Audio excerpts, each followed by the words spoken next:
میں انشاءاللہ اپنا حلقہ بھی نکالوں گی, اپنا صوبہ بھی نکالوں گی, خواتین بھی, بچے بھی, مرد بھی. جو نہیں آتا, خان کو رپورٹس پہنچتی ہیں, وہ ان کو فارغ کریں گے, اس سے میرا کوئی لینا دینا نہیں.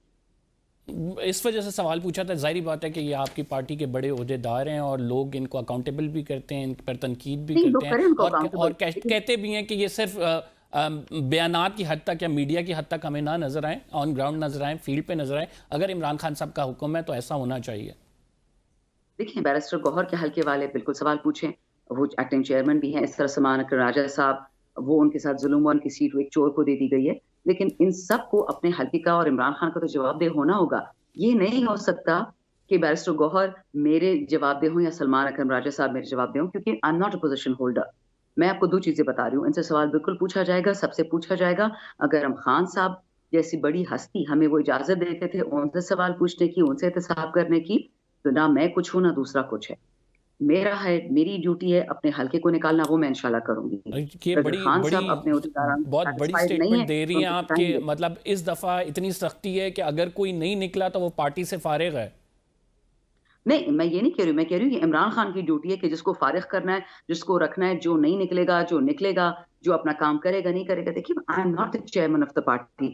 میں کس کھاتے میں کسی کو نکالوں یا کسی کو نکلواؤں؟ میری کیا پوزیشن ہے کہ میں کسی کو نہیں, نکالوں؟ وہ بات بالکل ٹھیک ہے, لیکن ظاہری بات ہے کہ احتجاج کے لیے آپ لوگوں کو بندے بھی چاہیے, قیادت بھی چاہیے. وہ میری نہیں, مجھے قیادت نہیں چاہیے, مجھے میرا حلقہ چاہیے. اور الحمدللہ میرا بہت حلالی غیرتی حلقہ ہے. ہم 77 سال سے مارے کھا رہے ہیں ان بدماشوں سے, لیکن ہم نے پاکستان نہیں چھوڑا, نہ آئندہ چھوڑیں گے. ان سب کے 2 پاسپورٹ ہیں, ان کے بچوں کے, سب کے بچے کبھی فارن آفس کے پاسپورٹ ہوتے ہیں, کبھی فارن پاسپورٹس ہوتے ہیں. ہمارے پاس ایک پاسپورٹ ہے, ہرا پاسپورٹ پاکستان, ایک جھنڈا ہے. ہم یہاں سے کہیں بھی نہیں جا رہے, ہم اپنی رسپانسبلٹی پوری کریں گے. And this is the principle of democracy, one man one vote. Shandana صاحبہ, پارٹی ایک کولیکٹیو ایفرٹ ہے, سب لوگوں کا مل جل کے ایک تحریک چلانا ہے, اس تحریک کو لے کر چلنا ہے. نہیں, وہ نارمل ڈیز میں ہوتا ہے, وہ نارمل ڈیز میں ہوتا ہے. اب اس وقت ہم قیامت سے گزر رہے ہیں, ہمارے بے گناہوں کو مار دیا جاتا ہے, لہو لہان ہو گیا بلوچستان اور کے پی. اب اگر پارٹی کے 3-4 لوگ نہیں نکلتے, اس سے یہ مطلب ہے کہ پارٹی رہ جائے گی. یہ 3-4 لوگوں کو اصل معاملہ نہیں ہے نا, معاملہ تو بہت بات آگے بڑھ گیا ہے. اگر وہ کہتے ہیں کہ اسد کیسر سازش ہی ہیں علی امین گنڈا پور, کیا اس بیان کی ضرورت تھی؟ انہوں نے ارشاد بھٹی کے انٹرویو میں کہا ہے کہ مجھے عمران خان جانب سے میسج آیا کہ ان لوگوں کو کابنٹ میں نہیں شامل کرنا. پھر انہوں نے یہ بھی کہا کہ کہیں سے ہمارے پاس یہ اطلاع تھی کہ جو اسد کیسر اور جو شہرام ترکی ہیں یہ سازشی ہیں. بہت ہی افسوس والی بات ہے, میں تو پہلی دفعہ سنی ہے. ایز آئی ٹولڈ یو, میں تو شہداء پہ 2 دنوں سے گھوم رہی ہوں, تو میرے پاس نہ کبھی فون ہوتا ہے ان علاقوں میں, نہ میرے پاس وائی فائی ہوتا ہے. بٹ یہ بہت عجیب باتیں ہیں. اول تو میں مان نہیں سکتی کہ عمران خان اس قسم کی بات کرے گا جیل میں بیٹھے ہوئے اپنے ورکرز کے بارے میں. خان صاحب بہت عزت دار آدمی ہے وہ, لیکن اگر انہوں نے کسی طریقے سے علی امین کے میسج پہنچا بھی دیا تو علی امین صاحب میرے بھائی ہیں, میرے کالیگ ہیں, ان کو کوئی ضرورت نہیں تھی باتیں کرنے کی. بٹ خیر, ان کی اپنی مرضی, وہ سی ایم ہے, ان کو جو ٹھیک لگتا ہے وہ وہی کریں گے. لیکن لیٹ می ایشور یو, اس وقت ہر بندہ اتنی وفاداری دکھا سکتا ہے جو اسٹریٹ پہ ہوگا. جو اسٹریٹ پہ نہیں ہوگا, ایز اے سیر خان اس کا احتساب کرے گا.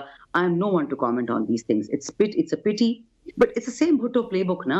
CIA کی ایک ہی پلے بک ہے, وہ پاکستان میں ہر دفعہ استعمال ہوتی ہے. بھٹو صاحب کو آئسولیٹ کیا, ان کی پارٹی کو بیچ بوچ دیا, اسی طرح کی لڑائیاں کی تاکہ بھٹو صاحب آئسولیٹ ہو کے ان کو پھانسی دے دی.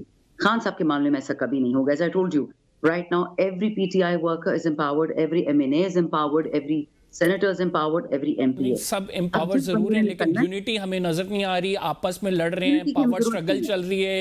تیمور جھگڑا کو علی امین گنڈا پور باقاعدہ دھمکیاں لگا رہے ہیں. یہ اندر کی خبریں جو میں آپ کو بتا رہا ہوں. تو اگر ایسے چلتا رہا, کیسے آپ عمران خان صاحب کو نکالیں گے؟ فوکس آپ کا قیادت نہیں ہے, عمران خان صاحب کو باہر سے نکالنا نہیں ہے, فوکس آپ لوگوں کی اپنی پاور پالیٹکس ہے جو اب اس ٹائم پی ٹی آئی میں چل رہی ہے.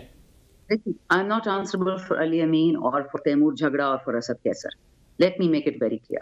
I am Imran Khan's worker.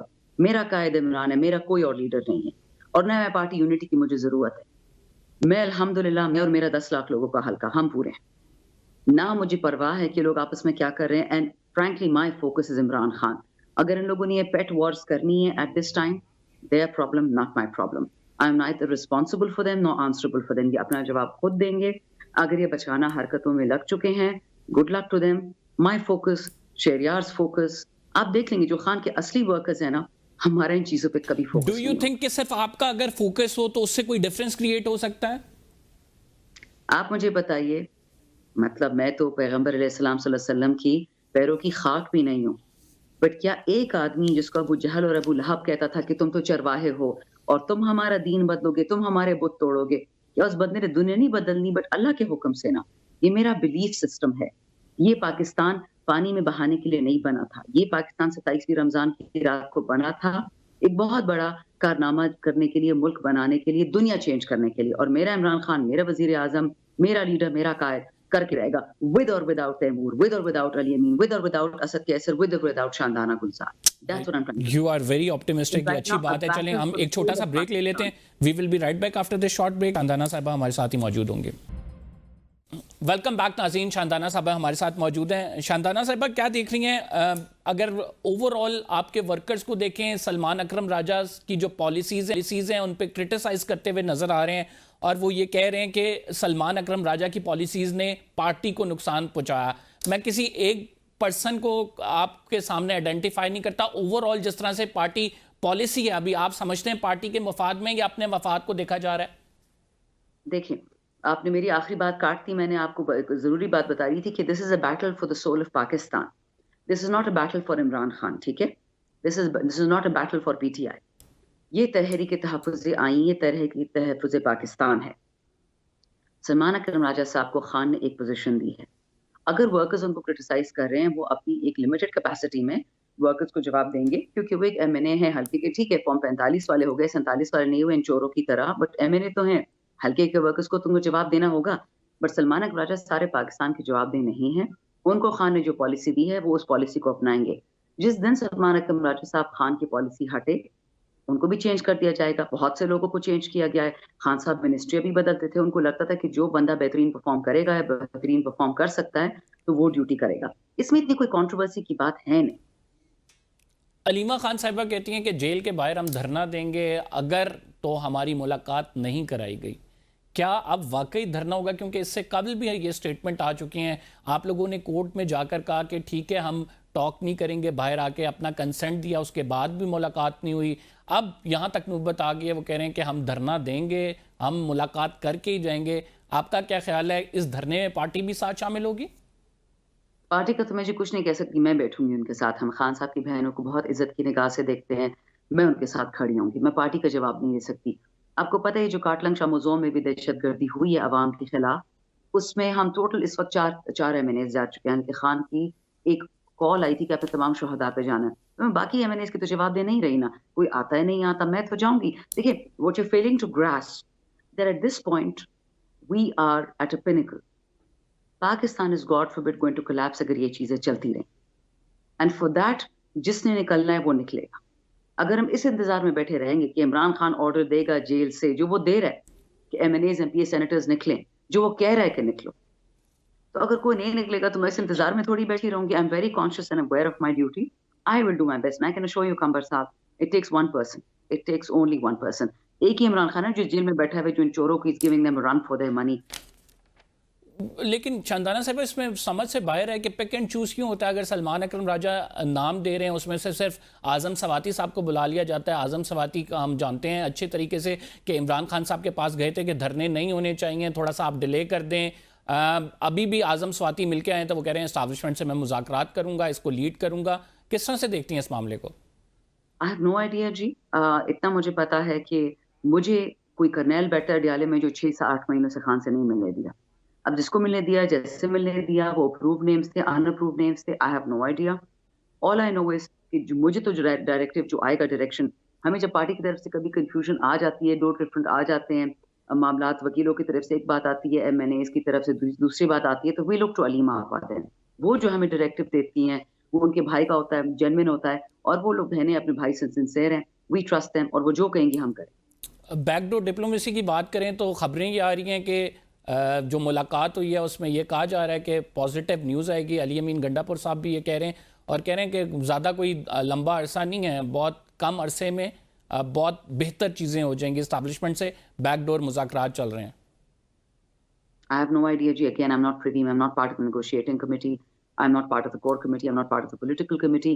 میں نے تو کل جو صاحبزادہ حامد رضا بلوچستان گئے ہیں، جو انہوں نے باتیں کی ہیں، اس سے زیادہ بیک ڈور چینل جو انہوں نے فرنٹ ڈور چینل استعمال کیا ہے، اور جو نے بلوچستان سے ایک تمام پاکستان کے بحاف میں معافی مانگی ہے, ان لوگوں کو بولا ہے کہ تم لوگ کے ساتھ جو ظلم ہوا ہے نہ ہمیں پتا تھا, نہ ہم اس کے حامی تھے, ایسی چیزیں ہو رہی ہیں نا تو بیک ڈور ڈپلومیسی کی ضرورت ہی نہیں ہے, پاکستان خود اٹھ جائے گا. ہاں اگر یہ لوگ چاہتے ہیں کہ کوئی ڈیل ہو جائے, جتنا میں خان صاحب کو جاتی ہوں وہ ڈیل شیل نہیں کریں, جتنا مجھے پتا ہے وہ عدالت سے باعزت بری ہوں گے, ان کے نقلی کیسز واپس کیے جائیں گے تو خان صاحب آئیں گے, ورنہ ڈیل سخان کو 2 سال سے آفر ہو نہیں رہی میڈم, ہے. پھر بیک ڈور ڈپلومیسی کرنی کیوں ہے؟ اگر وہ خان صاحب ڈیل نہیں کریں گے, کوئی اس طرح کی بات نہیں مانیں گے, پھر آپ کیوں کہتے ہیں کہ ہمیں اسٹیبلشمنٹ سے مذاکرات کرنے ہیں, سیاسی جماعتوں کے ساتھ نہیں بیٹھنا؟ جو میں نے سنا ہے اسٹیبلشمنٹ والے ڈر رہے ہیں نا, وہ باجوہ پہ جو آرٹیکل 6 ہونا ہے, جو باقیوں پہ ہونا ہے, مجھے لگ رہا ہے وہ نیگوشیٹ ہو رہا ہے. بٹ یہ میرا ذاتی اوپینین ہے, مجھے نہیں پتا کہ نیگوسیشن کس چیز کے لیے ہو سکتی ہے.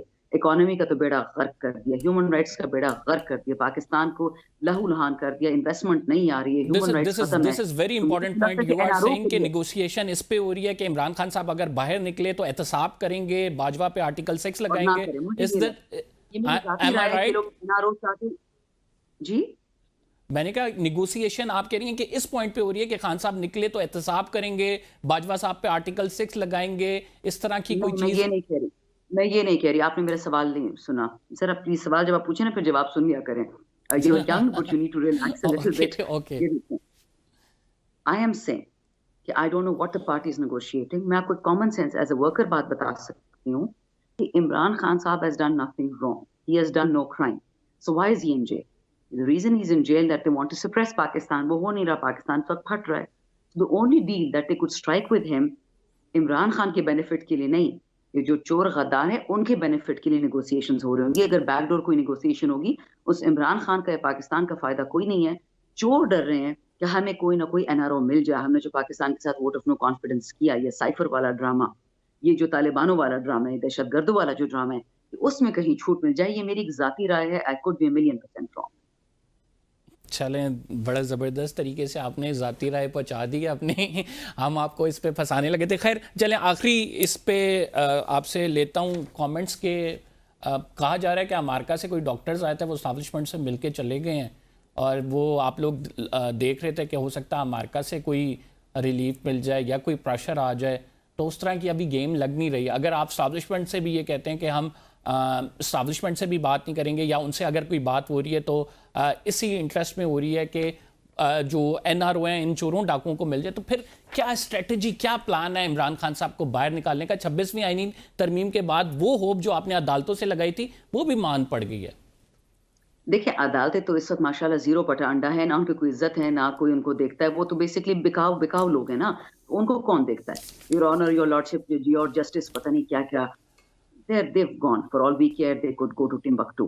بات رہ گئی امریکہ والی. میری بات سنیں, میں پچھلے 2-3 سال سے مجھے وارننگز بھی آئی ہیں کہ باجوہ کا نام لینا چھوڑ دو ورنہ تمہارے ساتھ یہ ہوگا وہ ہوگا. میں کہا جو کرنا ہے کر لو, ہاتھ آزاد ہے آپ کے, میرے پاس کیا ہے ہاتھ میں. باجوہ اور بائیڈن کی میں نے بینڈ بجائی یہ 2-2.5 سال, میں نے ایک ٹویٹ نہیں ڈیلیٹ کیا. جس دن ٹرمپ الیکٹ ہوا ہے, یہ مریم نواز فارم 47 کی چورنی, یہ بلاول زرداری, یہ باقی ان سب نے اپنی ٹویٹس, اپنی ویڈیوز ڈیلیٹ کرنے کی کوشش کی ہے. وہ سارے ریکارڈز تو ان کے پاس پڑے ہوتے ہیں. ان کو بیوقوف لگتی ساری دنیا, ان کی طرح یہ ڈفر ہیں. ان لوگوں کو امید تھی کہ بائیڈن کی جگہ کاملا ہیرس آئے گی اور بچا ہو جائے گا. وہ نہیں ہوا. Trump is a very different kind of politician, اور شکر ان کو پتہ لگ رہا ہے. اس نے پینٹاگون سے 550 لوگ سے زیادہ ہٹا دیے ہیں, جرنیلوں کو نکال دیا ہے. تو اگر وہ اپنے جرنیلوں کو نہیں چھوڑ رہا, وہ ہمارے والوں کو چھوڑے گا کیا جو انوالو تھے ووٹ آف نو کانفیڈنس میں؟ Let me be very clear, امریکہ سے ہم نے کوئی امید نہیں لگائی, ان چوروں نے لگائی ہوئی تھی کہ کوئی ڈیل شیل ہو جائے گا. میرے پیچھے کچھ میں نے نکلا اسمبلی سے اور اپنی زبان میں لگا کہ جو ساری تو ڈیل ہو گئی ہے ٹرمپ دے نال, خان نو چھڑ دے ہو تو پھر یہ کر دیں گے وہ کر دیں گے, افغانستان پکڑا دیں گے. افغانستان ظلم خلیلزاد پہنچ گیا, ان کے منہ پہ چپیڑ لگی. ایک پاکستانی اس کمرے میں نہیں بیٹھا تھا.